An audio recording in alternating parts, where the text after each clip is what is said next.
ប្រតិបត្តិព័ត៌មានរបស់ក្រសួងធនធានទឹកនៅអូតូនិយមស្ដីពីស្ថានភាពធាតុអាកាសសូមគ្រប់ជម្រាបជូនអំពីស្ថានភាពធាតុអាកាសនៅព្រះរាជាណាចក្រកម្ពុជាសម្រាប់ថ្ងៃទី16ខែកុម្ភៈឆ្នាំ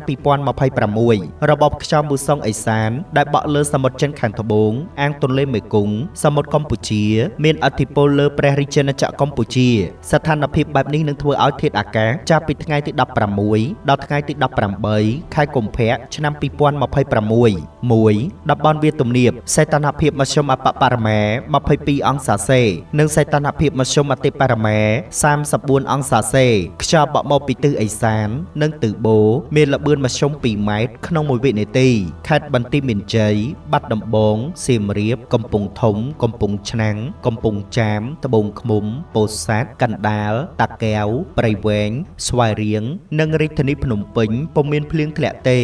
2. តំបន់ខ្ពង់រាបសីតុណ្ហភាពមធ្យមអបបរមា22អង្សាសេនិងសីតុណ្ហភាពមធ្យមអតិបរមា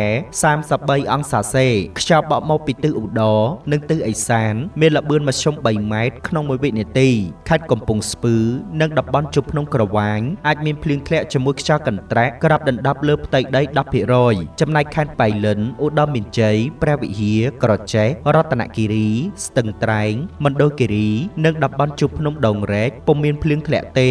3. តំបន់មាត់សមុទ្រសីតុណ្ហភាពមធ្យមអបបរមា22អង្សាសេនិងសីតុណ្ហភាពមធ្យមអតិបរមា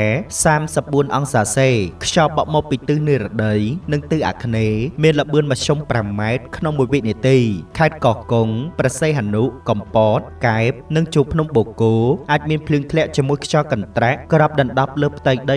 10% រលកសមុទ្រមានកម្ពស់មធ្យមអបបរមា50សង់ទីម៉ែត្រនិងកម្ពស់មធ្យមអតិបរមា1ម៉ែត្រ25សង់ទីម៉ែត្រអាស្រ័យដោយបានជម្រាបជូនខាងលើសូមសាធារណជនទទួលជ្រាបជាព័ត៌មានការផ្សាយរបស់ក្រសួងធនធានទឹកនៅអូតូនិយមថ្ងៃទី16ខែកុម្ភៈឆ្នាំ2026សូមអរគុណ